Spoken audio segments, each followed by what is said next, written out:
Want me to hold this? I'm not gonna remember exactly, like, oh god. I look like a fucking meme. An umbrella for a face.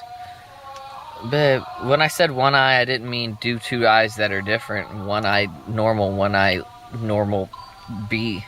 Normal A style, normal B style.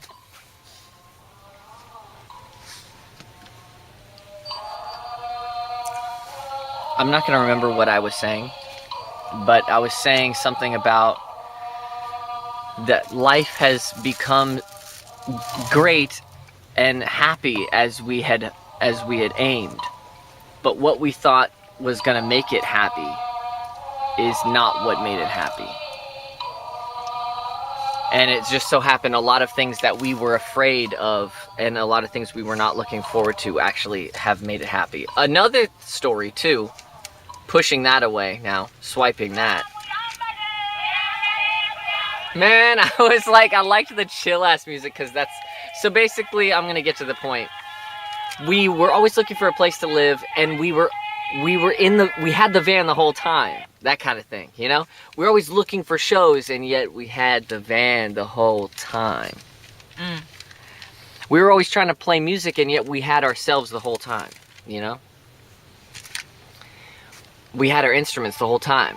Like so, just look at that, baby. Wait, hold on. Just look at this.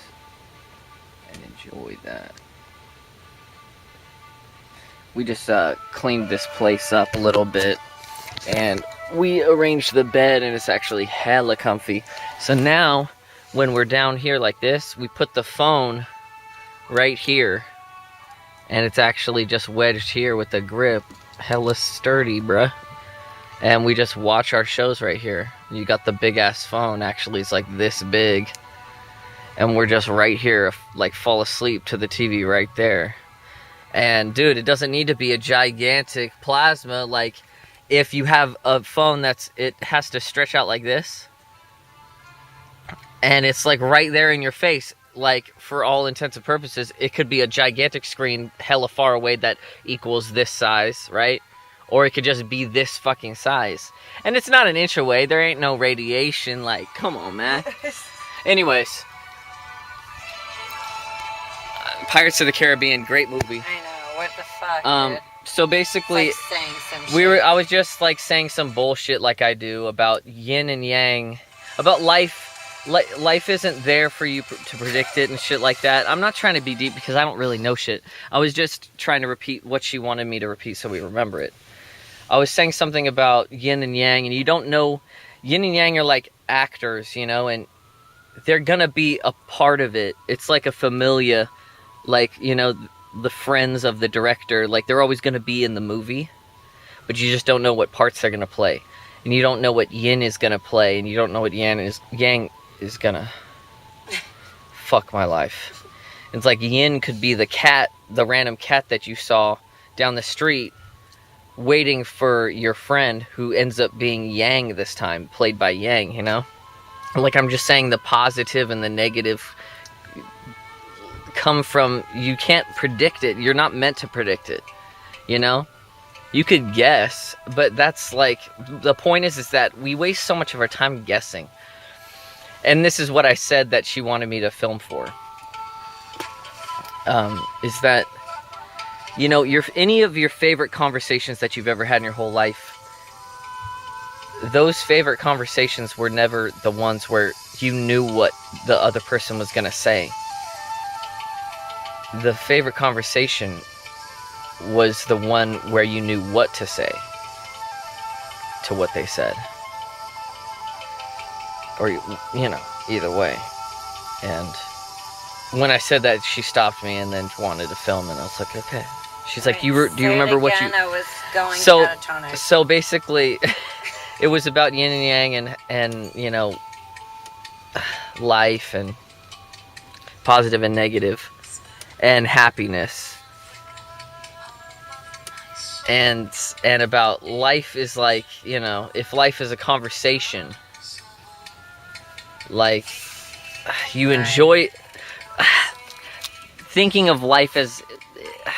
fucking my life up, man.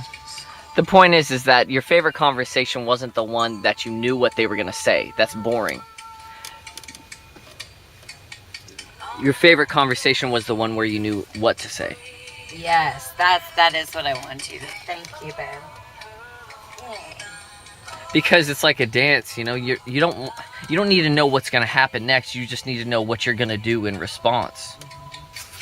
And you don't even necessarily need to know that. You just like do it. Like just be ready to do something.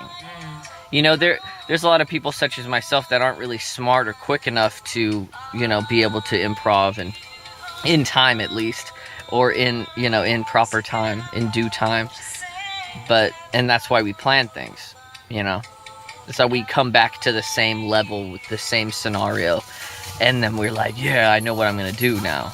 And we hope for the same initiation so that we can be right there on cue as if we were somebody else. But the point is, which we become someone else, we become like the prepared version of our past selves. But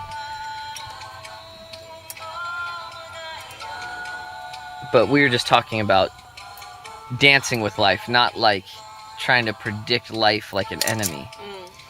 You know? Treating life like a friend, you know? I'm full of shit. For real, like I really am. I'm full of shit. But like, you know, I am speaking from the heart at least. No, but that's so true though. I didn't think about it like that, but yeah, because usually, why would you try to predict somebody's movements? It's because you don't trust them. Why wouldn't you just be open to like, what do you want to do? But that's the thing. That's why I'm full of shit, is because like people can't help if they have trauma, really. Well, maybe they can. Well, that's not the point. Okay. Trauma isn't the point. Trauma stems from bad things happening to you. It's not justified. I'm not saying they can't help it. I'm not saying that that's the only thing that makes someone treat life like an enemy. But I kind of am. I'm kind of saying that. Yeah, no, that is what makes life. That is what makes somebody treat life like an enemy. But it's not as relevant just because people, like, I feel like if you're trying to better your life, a lot of that is dealing with those traumas and why do I feel this way about this, and you know. Yep. So it's like, you know, to you know. You're a kitty. No, I didn't mean to interrupt. I was just saying I'm filming you right now, so you're a kitty. Dude, I could tell how tired I am because I just like whatever we were just talking about, it's like fucking right there, and like I could barely even try to touch it. Mommy, like in my brain. Mommy, why are you a kitty? I don't know, man. Why are you a kitty? I want to eat all of this shit. It's so yummy. I like this, how we got these gangster ass tunes. Dude, and then we're all talking about life and shit. It's hella funny. It's like hella really scenic. Mm-hmm. Is that right? Yeah. Okay. I mean, it's like, it's more metaphorical, right? Because it's not an actual scene. It's like a movie scene. It is. It is scenic. See, motherfucker? I haven't fixed my... She told me to put on this hat and I didn't even fix it. You look so pretty. There we go. See, it's better now. See, babe, it had the rim going. It wasn't right. It was like a rim job.